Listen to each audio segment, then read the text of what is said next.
Dan hari ini kita awali dengan berdoa dulu bersama-sama. Bismillahirrahmanirrahim. Rabbiulillahi robba wa bil-islami dina wa bil-Muhammadin nabiyya wa rasulah. Rabbi zidni ilman warzuqni fahman. Amin ya rabbal alamin. Nah, anak-anakku, sebelum kita mulai ke pembelajaran, Ibu mau mengabsen dulu ya. Hari ini kita diberi kesehatan, alhamdulillah sekali ya. Jadi kita bisa bertatap muka kembali untuk belajar. Nah, hari ini kita di jam pertama ini kita mau belajar mengenai pelajaran IPA. Kita mau membahas mengenai zat tunggal dan zat campuran. Oh iya, ada yang pernah minum kopi susu? Suka? Jus mangga? Suka sekali. Sering beli di kantin ya? Ya, alhamdulillah beli makanan-makanan yang sehat nih. Salah satu contoh dari yang disebutkan anak-anak tadi termasuk zat apa saja itu? Jus mangga, terus kemudian apa? Es kopi itu termasuk apa? Zat apa? Padat, cair atau gas? Cair. Ya, betul sekali. Betul ya. Itu termasuk zat cair. Tapi kita tidak hanya akan belajar tentang jenis-jenis zat dalam arti zat cair, zat padat dan gas, tapi kita juga akan belajar mengenai zat tunggal dan zat campuran. Nah, hari ini kita akan belajar itu. Ibu sudah membagi anak-anak seperti biasanya, sudah terbagi ke dalam kelompok-kelompok. Nah, hari ini nanti Ibu akan memberikan lembar kerja untuk anak-anak. Lembar kerja ini silakan nanti digunakan anak-anak untuk mengamati. Untuk apa, anak-anak? Mengamati. Iya, untuk mengamati. Untuk mengamati setelah anak-anak melakukan eksperimen. Jadi hari ini Ibu tidak mau menjelaskan lebih jauh dulu ya, sampai yang anak-anak semuanya ini di sini belajar yang namanya zat tunggal.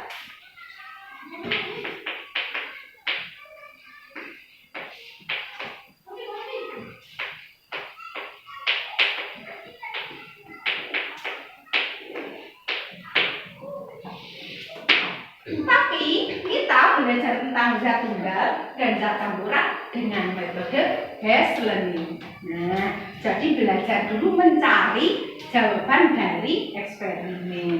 Dalam arti anak-anak belajar dulu, menggali lebih jauh dulu. Inilah yang namanya metode Hesleni. Nah, Ibu sudah sediakan di bagian belakang tempat duduk anak-anak ya. Di sana sudah disediakan untuk alat peraganya. Boleh dibantu Mbak Nati? Dibagi boleh ya? Sambil dibantu juga ya. Mari.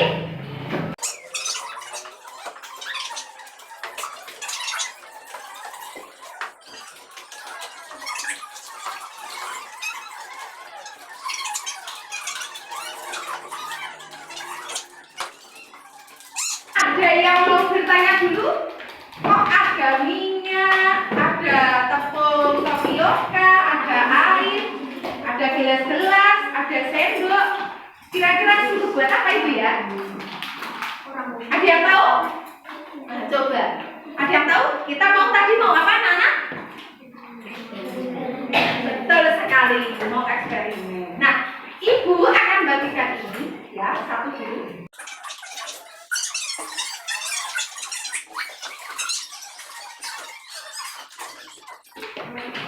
Nah, di sini hari ini kita mau belajar tentang LKPD 2. Sudah dibuka? Ada yang mau bertanya kira-kira yang nomor 1 LKPD 1 dikerjakan nggak Bu? Dikerjakan, tapi satu per satu. Nah, sekarang boleh lihat LKPD 2. Sudah ya? Nah, di sini Ibu sudah sediakan alat-alatnya. Ada gelas, sendok, air, tepung, pewarna, tanah, dan juga minyak goreng. Nah, nanti minyaknya akan Ibu tuangkan satu persatu ya. Nah, yang pertama silakan anak-anak boleh menuangkan air sepertiga. Boleh, ayo tiap-tiap masih kelompok.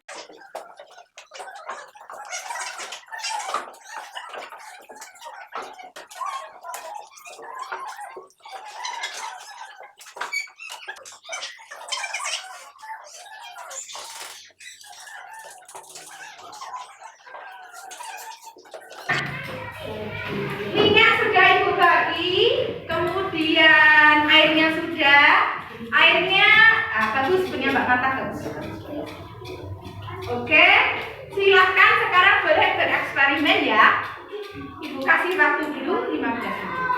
Silahkan untuk bereksperimen.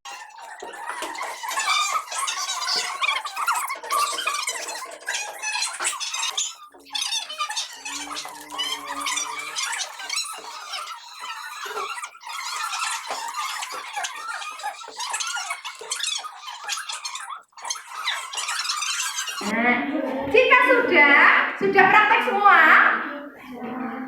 nah boleh anak-anak untuk mulai mengamati. Jadi didiamkan dulu ya. Sudah kan? Nah, didiamkan dahulu, kita tunggu reaksinya. Dijajarkan sini saja Mbak. Nah, nanti kan akan terlihat. Nggak usah pojok sana, pokoknya mungkin pun. Oke, sekarang diamati. Boleh LKPD 2-nya langsung dikerjakan.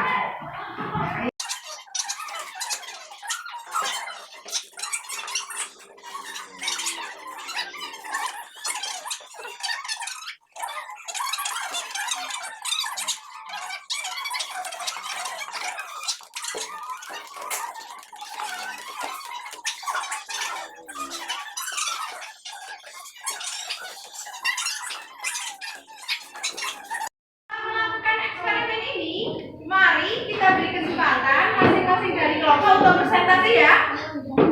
Yang sudah siap Mas Mahmud? Sudah siap? Yuk silakan presentasi. Boleh anak-anak menyimak, kemudian nanti ditanggapi ya.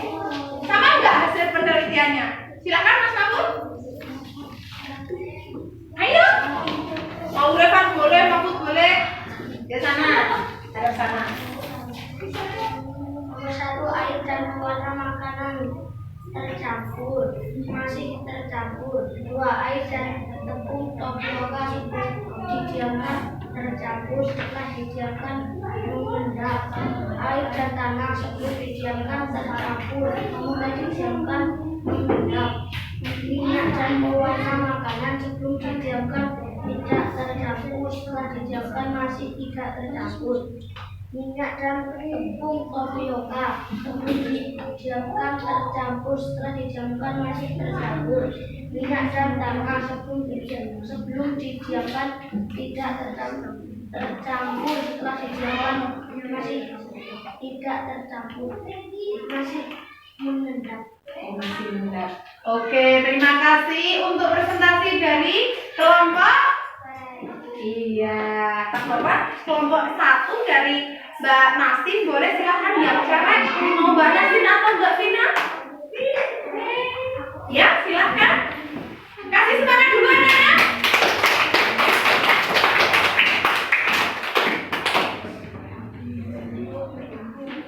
Ya keras ya. Air dan pewarna makanan sebelum didiamkan tercampur merata, setelah diamankan tetap tercampur. 2, air dan tepung sebelum didiamkan tercampur, setelah diamankan ada pengendapan. 3, air dan tepung tapioka sebelum diamankan tercampur, setelah diamankan ada pengendapan. 4, minyak dan pewarna makanan sebelum diamankan tidak tercampur, setelah diamankan tetap tidak tercampur. 5, minyak dan tanah sebelum diamankan tidak tercampur, setelah diamankan tetap tidak tercampur dan ada pengendapan. 6, minyak dan tepung tapioka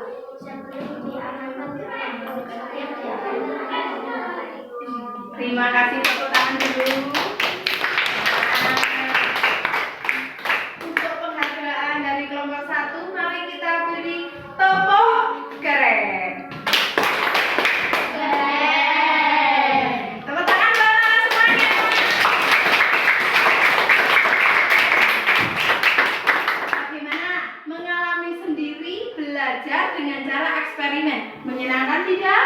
Menyenangkan. Tapi sebelum kita refleksi, sebelum kita nanti akan menyimpulkan hasilnya, ada yang mau mengutarakan pendapat? Mbak Marta, boleh? Mau mengutarakan pendapat? Dari hasil eksperimen ini kira-kira bagaimana? Apa yang diketahui Mbak Marta boleh disampaikan dari situ? Apa kira-kira? Atau majukan ini Mbak Nasti boleh? Apa? Coba disampaikan belajar hari ini. Kesannya apa coba? Sebelum Ibu akan melakukan ini ya, untuk refleksi dari hari ini. Apa saja? Nah, karena belum ada yang mau menyampaikan, nanti setelah ini boleh disampaikan perasaannya belajar hari ini, nggih? Nah, Ibu akan sampaikan dulu. Tapi yang disampaikan oleh anak-anak mengenai apa? Campuran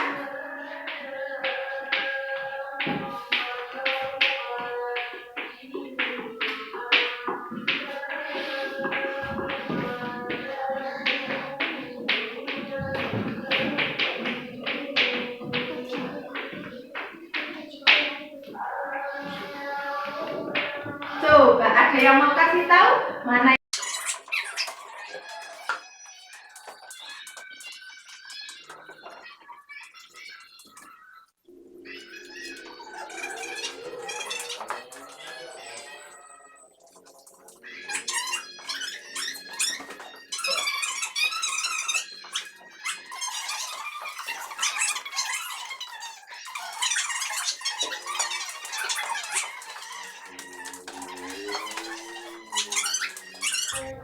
Oh ya. Oke, coba sebelum Ibu menyimpulkan hasil belajar hari ini, geng, dan teman-teman sudah membantu Ibu, terima kasih untuk yang sudah membantu. Nah, coba yang pertama, air dan pewarna makanan termasuk campuran homogen. Betul? Betul? Setelah didiamkan, apakah masih sama? Mereka masih tercampur antara pewarna dan air, Mbak Nasti? Betul. Mas Bagas, betul? Iya. Sekarang berarti yang homogen itu antara zat penyusun satu dengan yang lain masih tetap tercampur. Masih tetap tercampur. Berarti contoh yang lain selain air dan pewarna di lingkungan sekitar kita apa coba anak-anak? Yang termasuk campuran homogen. Apa coba? Ada yang bisa membantu? Apa? Oh, ada jus. Jus itu kira-kira homogen enggak ya? Kopi? Homogen? Betul? Es kopi itu termasuk homogen atau heterogen? Kalau kopi kemudian dicampur, menyatu, apakah kalau didiamkan lama-lama kopinya akan mengendap? Berarti homogen atau heterogen? Nah, berarti bukan ya. Yang masih akan tercampur itu Bufa tambahi ya, yaitu air dengan gula. Teh celup dengan air panas. Nggih? Bisa dipisahkan enggak itu? Nah, ternyata di lingkungan sekitar kita banyak sekali, nggih. Contoh-contoh campuran homogen. Yang heterogen ini dikasih contoh sama Mbak Nasi minyak dan tanah, betul sekali. Terus yang kemudian minyak dan pewarna makanan, betul. Kenapa? Karena minyak dan pewarna makanan zatnya tetap tersusun sendiri-sendiri, tidak dapat tercampur. Nah, dari pengamatan anak-anak, tapi masih sedikit ada yang masih belum paham, tapi tidak apa-apa. Ibu sekarang akan menjelaskan kembali bahwasanya setelah anak-anak melakukan eksperimen ini, yang termasuk homogen, campuran homogen hanya air dan pewarna makanan. Setelah didiamkan, nah kanji lama-kelamaan setelah didiamkan akan mengalami air dan tanah akan mengalami minyak dan tanah akan mengalami minyak dengan pewarna mengalami. Nah, itulah kesimpulan hari ini. Begitu ya, ini belajar hasil kesimpulan belajar hari ini. Demikian dari Ibu, ada yang mau nambahin? Ada yang mau nambahin? Ya, karena waktu sudah menunjukkan cukup siap, boleh alat-alatnya dikumpulkan di sebelah sana. Jangan berebutan, ya. Kita beresi dulu.